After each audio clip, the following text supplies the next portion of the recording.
오늘 우리가 함께 볼 하나님의 말씀은 민수기 10장입니다.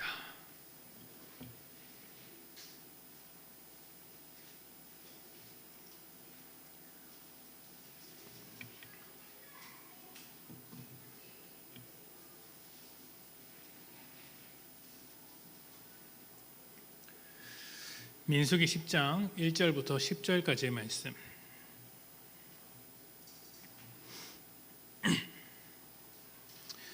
민수기 10장 1절부터 10절까지의 말씀을 교독하도록 하겠습니다. 1절부터 10절까지의 말씀을 교독합니다. 1절입니다. 여호와께서 모세에게 말씀하여 이르시되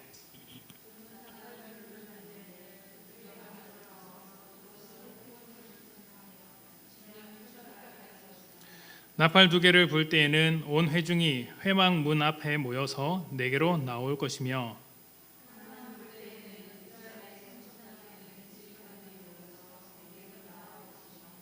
너희가 그것을 크게 불 때에는 동쪽 진영들이 행진할 것이며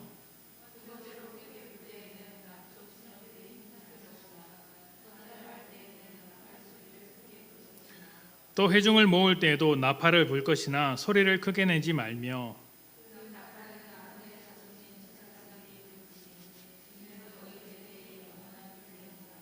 또 너희 땅에서 너희가 자기를 압박하는 대적을 치러 나갈 때에는 나팔을 크게 불지니 그리하면 너희 하나님 여호와가 너희를 기억하고 너희를 너희의 대적에게서 구원하시리라.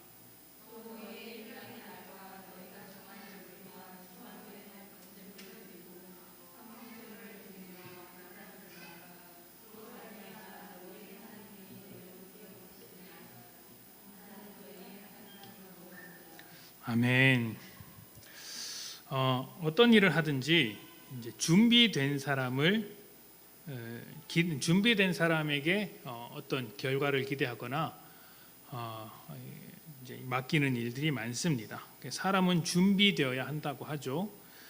준비된 사람에게 일을 맡기고 준비되어야 미래를 계획할 수 있습니다. 학생은 잘 준비하기 위해서 공부를 하고 있고요. 직장인도 나름대로 직장 생활을 준비하기 위해 최선의 노력을 다하고 있습니다. 준비되지 않는 사람이 어떤 책임 있는 자리에 가게 된다면 어떨까요? 누군가가 우리가 생각하기에 좀 중요한 자리, 대통령이라거나 아니면은 이제 경북도청의 도지사나 시장이 새로 뽑히게 되는데 그 사람이 우리가 보기에는 전혀 준비가 되지 않은 인물이라고 한다면 어떤 기분이 드실까요? 굉장히 위험하다, 불안하다라는 생각이 드실 것입니다. 앞으로 이 지역이 혹은 우리나라가 잘 될 것 같지 않다라는 생각을 하게 될 것입니다. 준비된 사람이 성공한다, 또는 준비된 사람이 기회를 얻는다, 또는 준비된 사람에게 행운이 찾아온다와 같은 말들도 다 비슷한 맥락에서 하는 말일 것입니다. 누구나 잘 준비된 사람을 더 높이 칩니다. 준비되지 않은 사람은 좀 불안하고요. 아무래도 일을 맡기기가 힘든 면이 있습니다. 그래서 준비되지 못한 사람일수록 신뢰할 수가 없습니다. 그런데 하나님께서는 우리가 생각하고 기대하는 것과는 조금 다르게 일하시는 분 같습니다. 사람은 준비된 사람을 좋아하고 준비된 사람에게 일을 맡기는 것을 즐거워하는데 하나님은 준비된 사람을 사용하시기보다 준비되지 않은 것 같은 사람, 준비했으나 별 쓸모없는 사람을 사용하는 것 같아 보이기 때문입니다. 때로는 하나님께서 도무지 가능성이 보이지 않는 사람, 불가능할 것 같은 사람, 전혀 준비되지 않은 사람, 말도 안 되는 사람을 사용해서 일을 하시는 경우도 있습니다.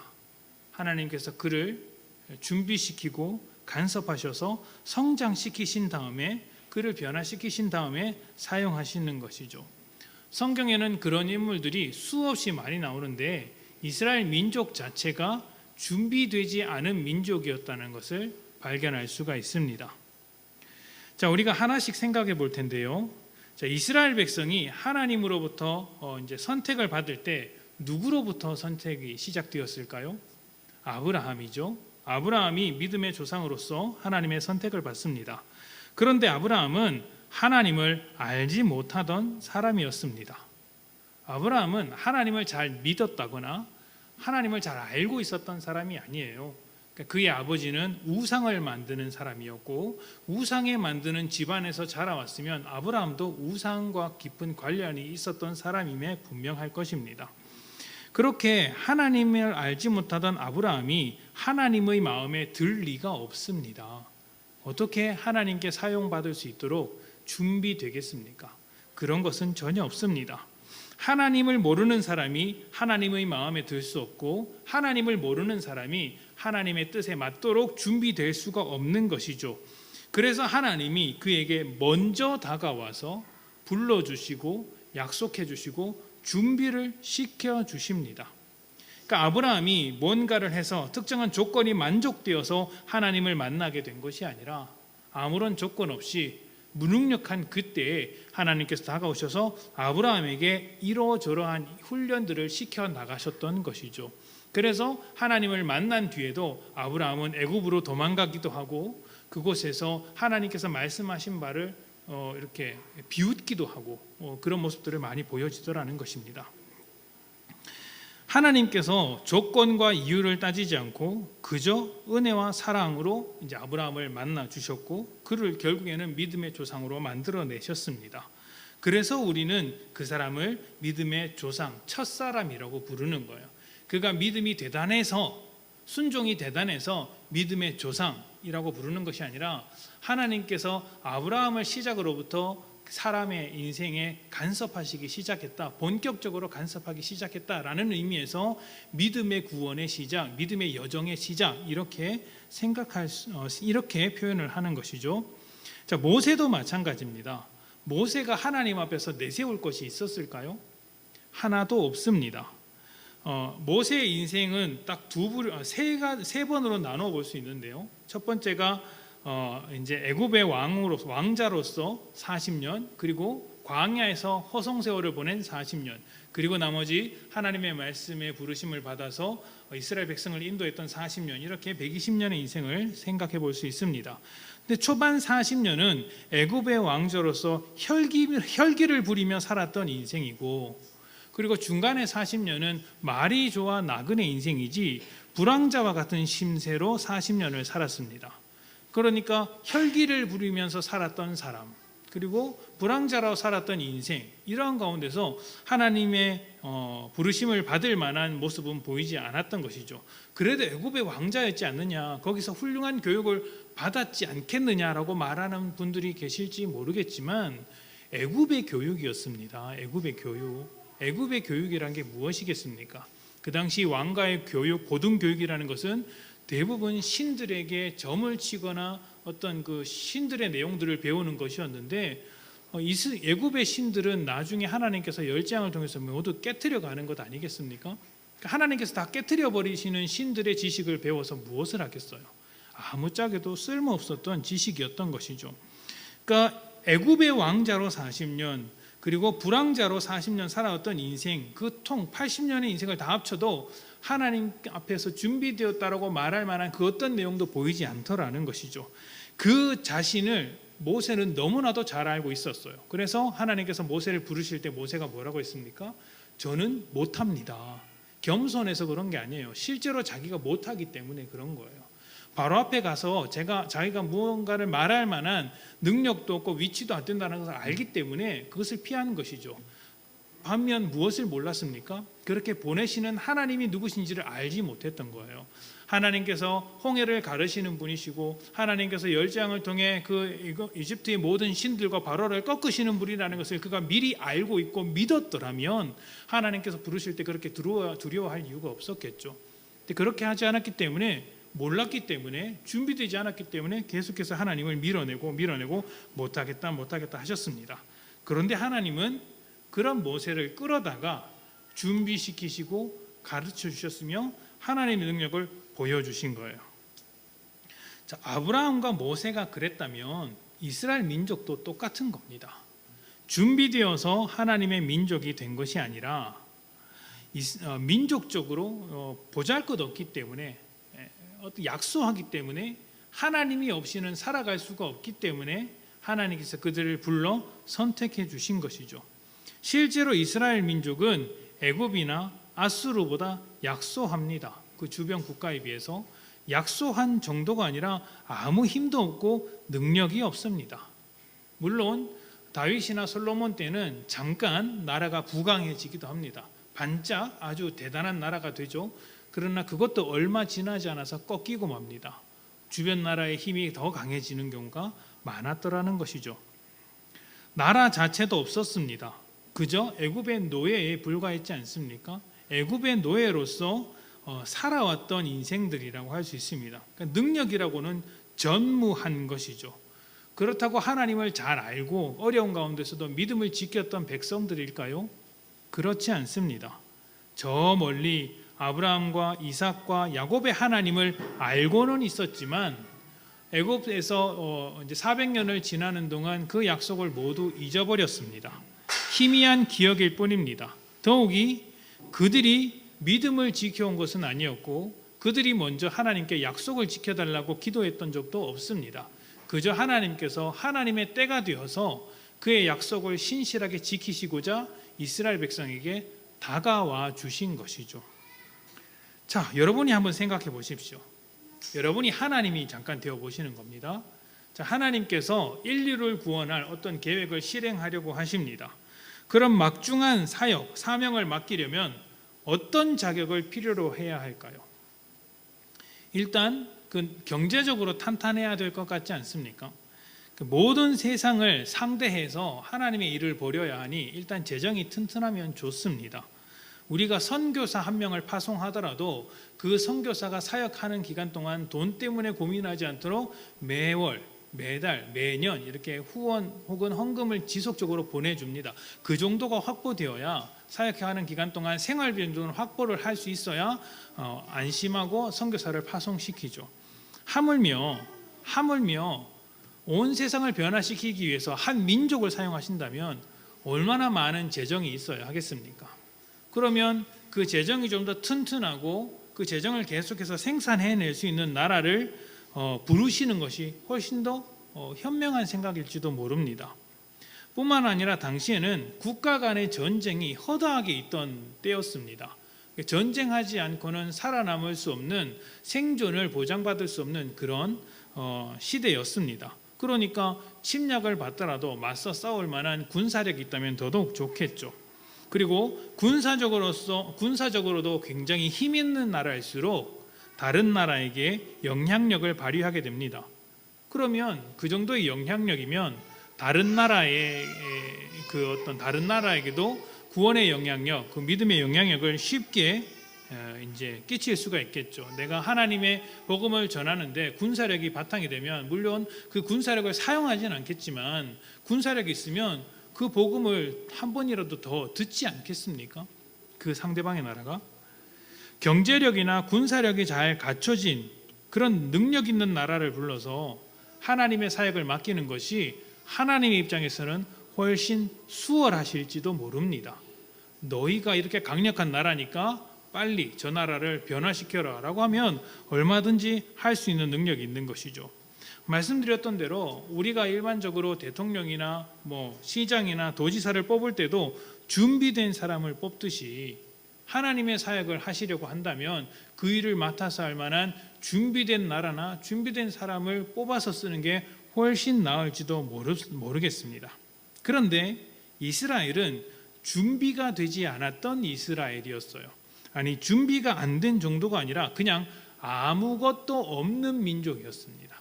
아무것도 없는 민족.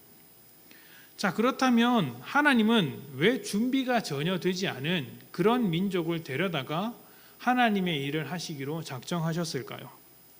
준비가 전혀 되지 못한 그런 존재를 세우신 이유가 무엇일까요? 자, 그것은 하나님께서 어떤 일을 하려고 하시는가와 깊은 관련이 있습니다.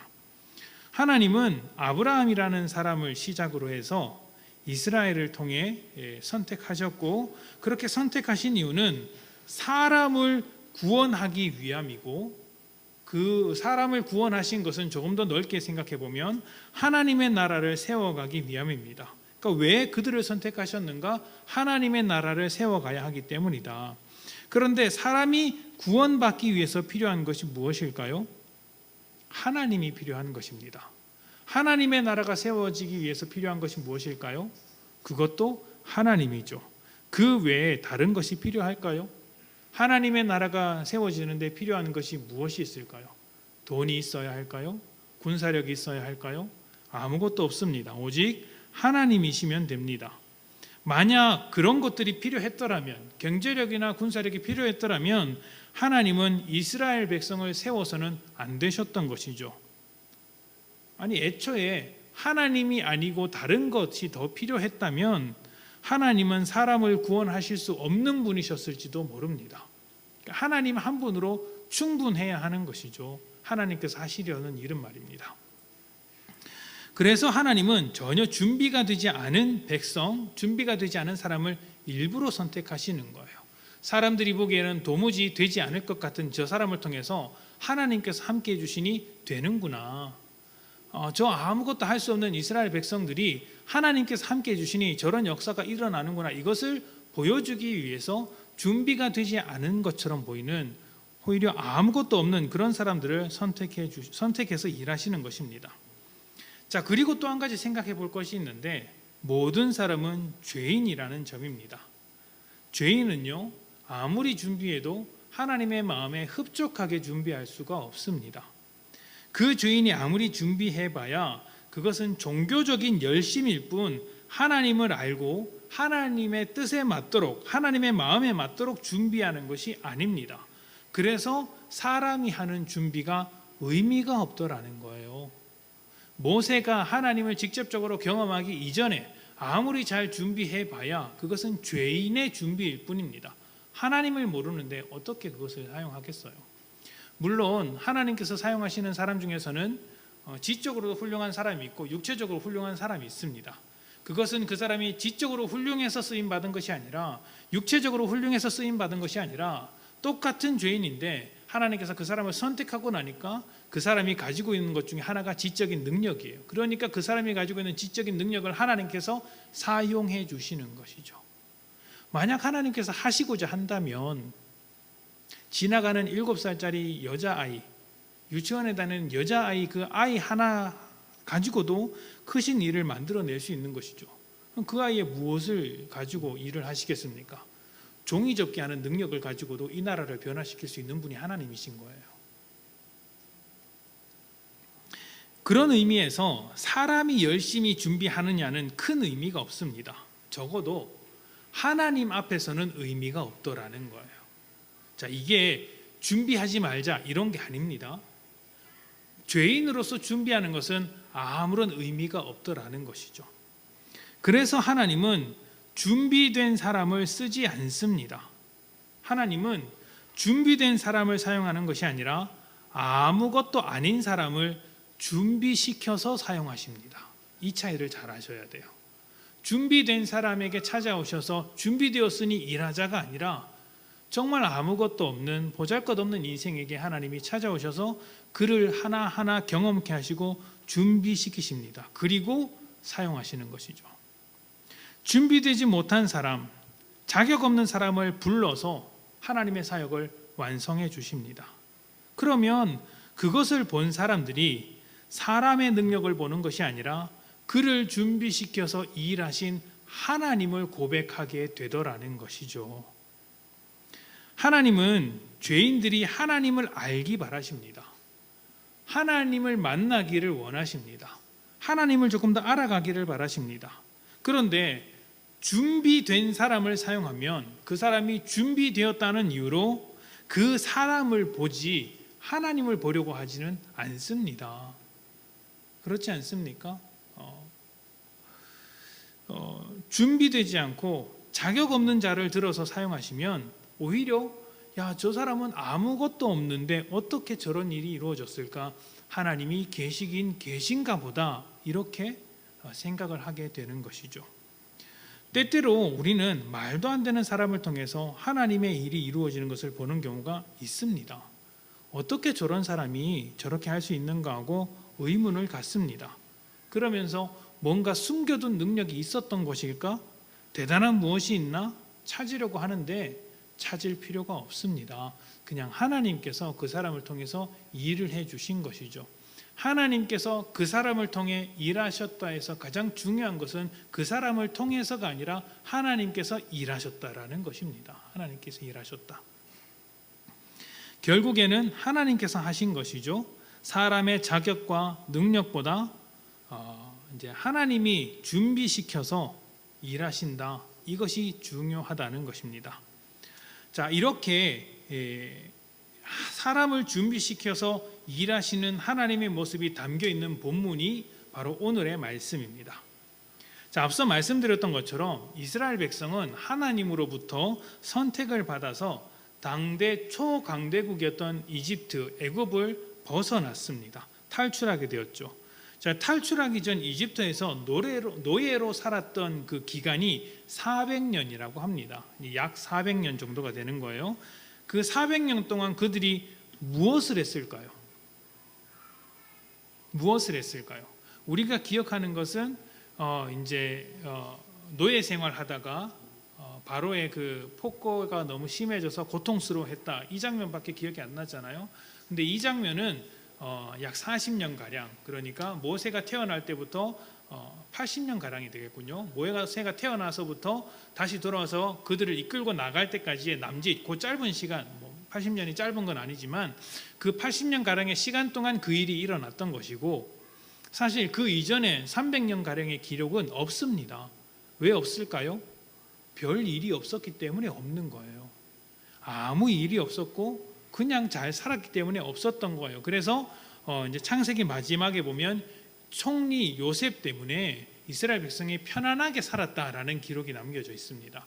그러니까 400년 내내 노예 생활을 하는 게 아니고 쭉 잘 살다가 마지막 한 80년 정도의 노예 생활을 하게 된 것이죠. 그러니까 왜 기록이 없냐면 기록할 것이 없기 때문입니다. 하나님의 약속을 기다리면서 기대하고 소망을 품었던 그런 모습은 전혀 없고 그냥 애굽 사람으로서, 애굽의 일원으로서, 이집트의 일원으로서 살아왔던 것에 불과했습니다. 자, 그런 측면에서 이스라엘은 다른 민족과 같거나 오히려 더 못했다라는 거예요. 같았다는 것은 이집트 안에 소속되어서 별다른 기록 없이 살아왔으니까 그냥 똑같은 것이고요. 그들보다 더 못한 존재라는 것은 다른 나라들은 나라라도 있는데 이스라엘은 나라도 없이 애굽에 속해서 그 속에서 근근히 빌붙어서 살아가더라는 것이죠. 그들이 왜 애굽으로 들어갔을까요? 흉년이 들어서 먹을 것을 구하러 들어갔다가 거기서 눌러 앉게 된 것 아닙니까? 그러니까 능력이 없는 것이죠. 아브라함과 이삭과 야곱의 후손이긴 하지만 하나님에 대해서는 모릅니다. 그저 조상들과 관련된 먼 이야기로만 기억하지 그 약속, 그 기억들이 현실에서 어떤 변화를 이끌어낼 것이라고는 기대하고 있지 않은 거예요. 그런 중에 하나님께서 그 약속을 기억하셔서 찾아오셨던 거예요. 자, 그러면 한번 생각해 봅시다. 하나님께서 온 세상 사람들을 하나님의 백성으로 만들기 위한 계획을 가지고 있습니다. 그런데 하나님께서 미리 약속을 해주셨어요. 내가 이스라엘 백성을 통해서 그 일을 이루겠다. 근데 이스라엘 백성이 애굽 안에서 살아가느라고 하나님에 대해서 전혀 기억하지 못하고 있어요. 그럼 하나님 입장에서는 제일 먼저 무엇을 해야 할까요? 가장 먼저 하셔야 하는 일은 하나님께서 얼마나 놀라운 존재인지, 하나님께서 계획하시고 만드시는 나라가 얼마나 좋은 나라인지를 바로 그 이스라엘 사람들에게 설명하셔야 합니다. 설명하시고 납득시키셔야 합니다. 강제로 하는 게 아니고요. 이렇게 보여주심으로 말미암아 그들 스스로 하나님께서 정말 좋은 분이구나 라고 깨닫게 해주셔야 합니다. 그래야 하나님에 대해서 조금이나마 기대감을 갖습니다. 하나님은 모세와 아론을 통해서 이집트를 흔들어 놓았습니다. 10가지 재앙으로 이집트가 신뢰하던 모든 것을 뒤집어 놓았습니다. 초강대국인 이집트 왕은 하나님의 능력에 초토화되었고 이스라엘 사람들을 이제 풀어줄 수밖에 없었죠. 이 광경을 모세와 아론도 경험을 하는 거예요. 그들이 하나님을 막 열심히 믿어서 그런 능력을 한 게 아니고 10장을 이렇게 보면서 하나님이 이런 분이구나라는 것을 모세와 아론도 깨닫게 되는 것입니다. 뿐만 아니라 이스라엘도 그런 것들을 하나씩 경험하게 되죠. 이 과정을 통해서 하나님께서 최소한 애굽보다 훌륭하신 하나님이시구나, 이것을 발견해 나가는 거예요. 그러면 하나님께서 만드실 나라가 어떤 나라일까요? 최소한 그들이 400년 동안 살았던 애굽보다는 좋은 나라겠거니라고 기대감을 품을 수 있게 되는 것이죠. 그런데 하나님은 그것으로 그치지 않습니다. 홍해를 가르고 그 사이를 건너게 하심으로 이집트와의 고리를 완벽하게 끊으셨습니다. 왜냐하면 그들이 알고 있던 최고의 나라가 이집트였잖아요. 살다가 조금만 힘들어지면 이집트가 더 좋았겠거니 하면서 돌아갈 수 있으니까 홍해를 지남으로써 완전히 그 고리를 끊어버리시는 거예요. 실제로 홍해를 지나고 나서 얼마 안 돼서 이집트로 돌아갈 걸 불평하고 있지 않습니까?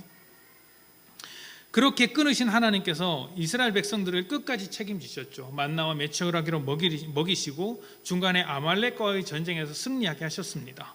물이 없는 광야에서 목이 말라 불평할 때 물을 내어주셨고, 그들이 죽음의 위기에 처했을 때도 모두 살려주셨습니다. 그리고 이 모든 것을 경험하시게 하신 하나님은 이스라엘이 하나님을 신뢰할 수 있도록 하나하나씩 준비시켜 나가고 있으셨던 거예요. 자, 그렇게 하나님의 능력을 경험한 이스라엘 사람들을 하나님의 산 신의 산으로 불러 모으십니다. 그곳에서 하나님은 이스라엘 백성을 제사장 나라로 세우겠다고 말씀해 주셨어요. 그리고 율법도 주시고 성막을 만들고 제사를 드리는 법, 하나님과의 관계를 유지시켜 나가는 여러 가지 방법들을 그 시내산에서 오랫동안 1년여의 시간 동안 하나하나 가르쳐 주십니다. 이스라엘 사람들이 처음부터 말씀을 잘 듣고 율법을 잘 지키고 율법에 목매어 살고 이런 거 하나도 없었습니다. 하나님께서 그들을 불러서 하나하나 다 가르쳐 주셨던 것이죠. 그렇게 열심히 준비를 시키고 교육하신 하나님께서 이제 마지막으로 준비를 시키는 것이 바로 오늘 말씀인 거예요. 빙빙 돌아서 왔는데요, 9절과 10절 말씀만 다시 한번 보도록 합시다. 또 너희 땅에서 너희가 자기를 압박하는 대적을 치러 나갈 때는 나팔을 크게 불지니 그리하면 너희 하나님 여호와가 너희를 기억하고 너희를 너희의 대적에게서 구원하시리라. 또 너희의 희락의 날과 너희가 정한 절기와 초하루에는 범제물을 드리고 화목제물을 드리며 나팔을 불라 그로 말미암아 너희의 하나님이 너희를 기억하시리라. 나는 너희의 하나님 여호와니라. 아멘. 자, 마지막으로 준비시키셨던 것이 무엇이냐? 나팔을 부는 것입니다.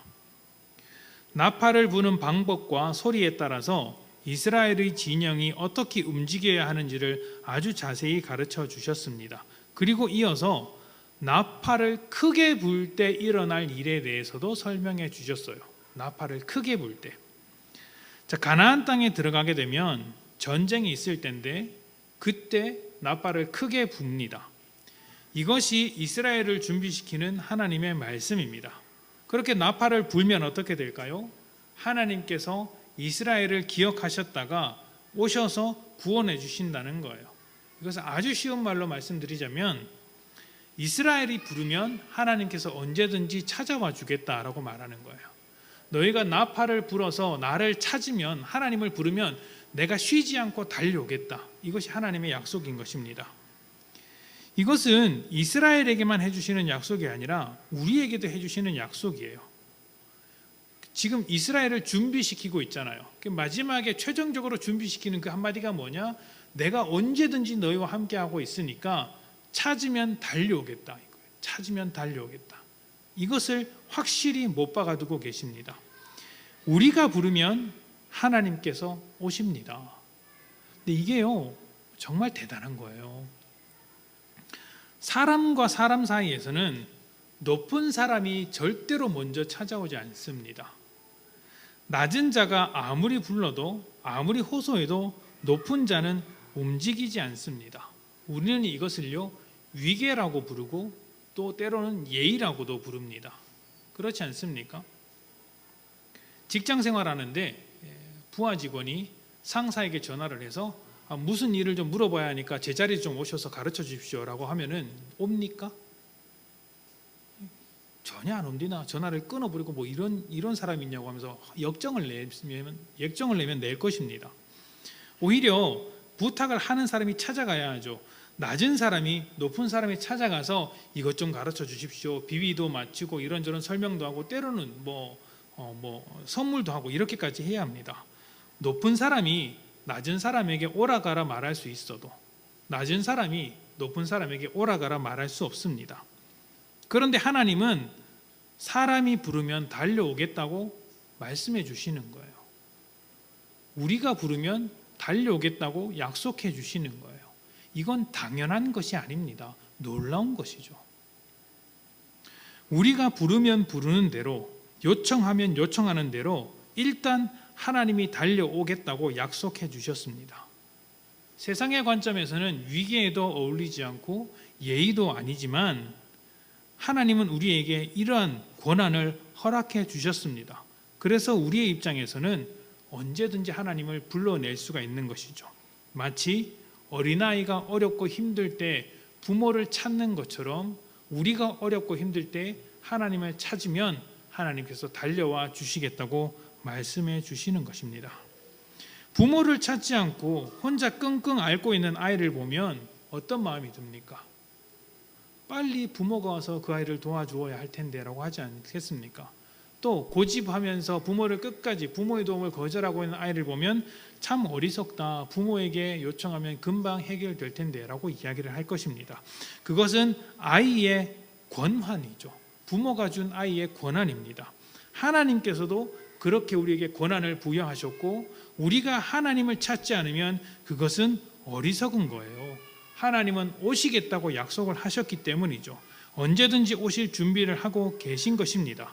우리는 나팔을 불듯이 하나님을 찾으면 됩니다. 그러면 오시는 거예요. 그런데 여기서 더 중요하게 기억해야 할 표현이 하나 등장합니다. 우리가 찾으면 하나님께서 오신다라는 것인데 여기서 아주 중요한 표현 하나가 있어요. 하나님께서 표현하시는 것인데요. 9절과 10절 말씀에 동일하게 나오는 말입니다. 한번 보도록 합시다. 9절입니다. 또 너희 땅에서 너희가 자기를 압박하는 대적을 치러 나갈 때는 나팔을 크게 불지니 그리하면 너희 하나님 여호와가 너희를 기억하고 너희를 너희의 대적에게서 구원하시리라. 또 너희의 희락의 날과 너희가 정한 절기와 초하루에는 번제물을 드리고 화목제물을 드리며 나팔을 불라 그로 말미암아 너희의 하나님이 너희를 기억하시리라. 나는 너희의 하나님 여호와니라. 아멘. 그러니까 하나님께서 표현하셨던 그 독특한 표현이 뭐냐면 기억한다라는 말이에요. 내가 너희를 기억한다. 기억한다. 잊지 않는다. 나팔을 불면 하나님이 이스라엘을 기억하십니다. 그런데 하나님께서 기억력이 별로 안 좋으실까요? 잊어버리고 있다가 나팔을 불면 그제서야 아차 하고 급하게 달려오시는 것을 말하고 있을까요? 다른 일로 바쁜데 나팔을 불어내니까 시끄러워서라도 내가 오겠다라고 말씀하시는 것일까요? 사실 이 나팔을 부는 것은 하나님을 부르는 것임과 동시에 이스라엘 백성을 위한 것입니다. 하나님께서 이스라엘을 이제 그의 백성으로 삼으셨고 약속해 주셨습니다. 내가 언제든지 찾아오겠다. 그 약속을 잊어버리실까요? 하나님께서 이스라엘을 버리겠습니까? 하나님의 약속은 변치 않고 신실하신 분이니 그 약속을 잊지도 않으시고 항상 기억하고 계실 것입니다. 근데 누가 변하냐면 이스라엘이 변해요. 이스라엘이 흔들려요. 이스라엘이 하나님을 버립니다. 하나님을 믿는 것 같다가도 자기보다 강력한 나라를 보면 두려움에 떱니다. 이게 참 재미있는 거예요. 이집트를 초토화시켰던 하나님과 함께 하고 있음에도 불구하고 다른 나라가 쳐들어오면 그 나라 때문에 벌벌 떠는 거예요. 왜요? 하나님의 일하심을 기억하지 못하니까. 하나님께서 나에게 이렇게 일하셨다는 것을 기억하지 못하니까 지금 내 눈앞에 펼쳐진 그 현실 하나 때문에 벌벌 떨고 앉아 있는 거예요. 하나님의 백성이면서도 하나님을 바라보는 것이 아니라 가나안 땅, 가나안에 있는 수많은 민족들만 바라보고 내게 찾아온 수많은 그 강력한 힘만 바라보고 어려운 현실만을 바라보고 세상만을 바라보더라는 것이죠. 그렇게 세상이 무서워서 믿음의 빛을 잃어버리고 하나님의 사람이라는 그 감격도 놓쳐버리는 것입니다. 그렇게 믿음이 흔들리고 세상 앞에서 무너져 갈 때 하나님께서 무엇을 하라고 하시냐면 나팔을 불라고 하시는 거예요. 대적 앞에 서 있을 때, 또 우리의 믿음이 공격받을 때, 세상 앞에서 힘이 없을 때, 바로 그때 나팔을 불라고 하십니다. 나팔을 불면 그제서야 하나님께서 찾아오시는 게 아니에요. 나팔을 불면 늘 함께 계신 하나님을 이스라엘이 다시 경험하게 되기 때문입니다. 하나님께서는 일부러 이런 장치들을 마련해 두세요. 티나게 일을 하시는 거예요. 티나게. 왜냐하면 티 안 나게 일을 하셔도 됩니다. 하나님 입장에서는 그래도 되죠. 그런데 일부러 티나게 일을 하시는 거예요. 나팔을 불어야 오시고, 기도를 해야 오시고, 순종할 때 더 은혜를 주시고, 좀 순종하지 않으면 때로는 은혜를 걷어가시기도 하고, 티를 내신다고요. 왜요? 하나님은 우리의 기도에 응답을 하시는 게 목적이 아니기 때문에, 우리가 이제 평안하게 살아가는 것 자체가 목적이 아니기 때문에, 하나님의 궁극적인 목적은 우리를 통하여서 하나님이 온 세상 가운데 드러나는 것이 목적이잖아요. 그런데 우리는 하나님께서 티나게 일하지 않으시면 하나님께서 일하셨는지 안 하셨는지 모릅니다. 몰라요. 오늘 하루 동안 여러분이 편안하게 사셨습니까? 어떠셨어요? 큰 사고가 있으셨습니까? 저희가 아침에 휴가를 마치고 여기까지 이제 아침에 열심히 차를 타고 왔는데 오는 동안 아무 사고 없이 왔습니다. 아무도 감사하지 않더라고요. 하나님 앞에. 하나님 여기까지 안전운전하게 해주셔서 감사합니다라는 이야기를 저도 안 했어요. 저도 생각해 보니까. 언제 감사합니까? 옆에 트럭이 한번 빵 하고 지나가거나 사고가 날 뻔하다가 휘청하면은 그제서야 아이고 사고가 안 나서 다행이다. 하나님 감사합니다. 그렇게 하더라는 거죠. 왜 그럴까요? 너무 평안하거나 조용하면 하나님이 일하고 계신지에 대한 감각이 무뎌집니다. 그래서 하나님께서 티나게 일을 하세요. 티나게. 나팔을 불라 하시는 거죠. 그러면 내가 짠 기억하고 오겠다. 사실은 늘 함께하고 계시는데 누가 잊어버리니까? 이스라엘 백성이 잊어버리니까 나팔을 불어라 이야기를 하시는 거죠.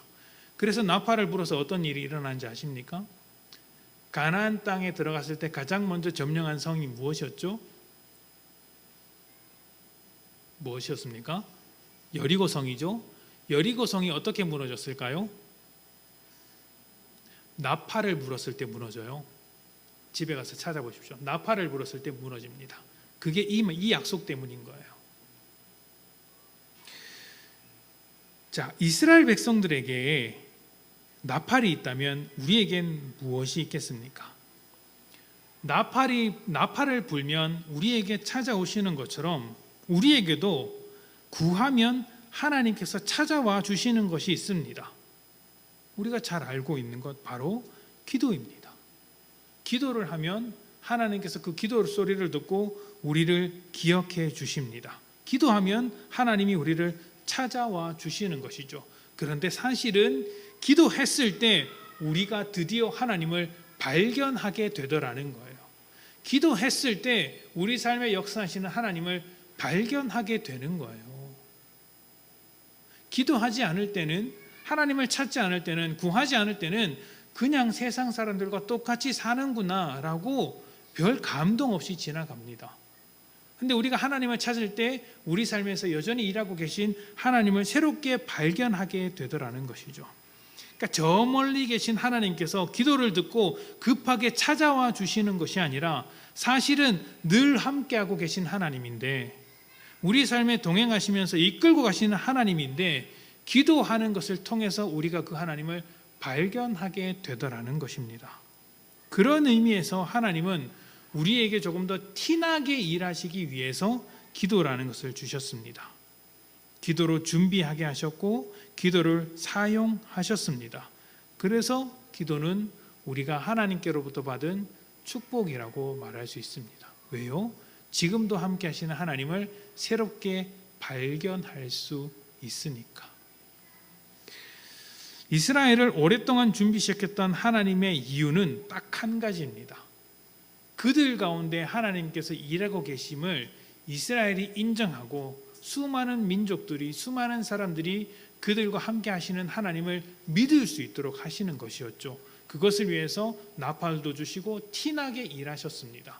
성경을 보시면 다른 민족들이 이스라엘 사람 볼 때마다 그렇게 이야기를 합니다. 아, 저 백성의 하나님이 홍해를 갈라서 애굽 땅에서 건져낸 하나님의 백성들이다 라고 이야기를 합니다. 우리를 볼 때 세상이 그렇게 해야 합니다. 우리가 기도를 통해서 하나님의 일하심을 깨닫고 하나님을 증명하고 하나님과 함께 하나님과 함께 살아가고 있음을 내 삶을 통해서 자꾸 티나게 하실 때에 세상은 우리를 보고 아, 그렇게 저 사람이 저런 인생을 살아가는 것은 그가 믿는 하나님 때문인 것 같다라는 고백이 나오게 되더라는 것이죠. 기도하지 않는 사람에게는 이런 고백이 나올 리가 없습니다. 티가 안 나거든요. 티가 안 나요. 세상 사람들도 열심히 삽니다. 믿는 자들만 열심히 사는 게 아니라 최선을 다해서 삽니다. 그러면 열심히 살아서 잘 되면요, 열심히 살았기 때문에 잘 되는 것이라고 이야기를 합니다. 그게 아니에요. 우리는 열심히 살더라도 기도해야 합니다. 그래야지 하나님의 일하심이 티나기 때문입니다. 그렇지 않으면 우리는 언제든지 잃어버릴 수가 있습니다. 하나님께서 나와 함께하고 있음을 잃어버릴 수 있다는 것이죠. 기도는 내가 원하는 것을 얻기 위한 수단이기 이전에 하나님을 만나는 통로여야 합니다. 내 삶에 일하시는 하나님을 발견하는 방법인 것이죠. 하나님께서 나를 하나님과 함께 살아갈 수 있도록 만들어주시는, 하나님과 나와 함께 걷고 있는 인생이라는 것을 새롭게 발견하게 하는 그 하나의 장치가 기도라는 것을 잊지 말아야 합니다. 기도한다고 해서 하나님께서 와주시는 것은 대단한 은혜입니다. 그 은혜를 놓치지 않기를 바랍니다. 그 기도하지 않는 순간 그 은혜를 잃어버리게 되는 거예요. 여러분이 날마다 기도함으로 지금 나와 함께 하시는 하나님을 새롭게 발견하며 하나님과 함께 살아가는 복된 여러분들이 되시기를 축복합니다. 함께 기도합시다.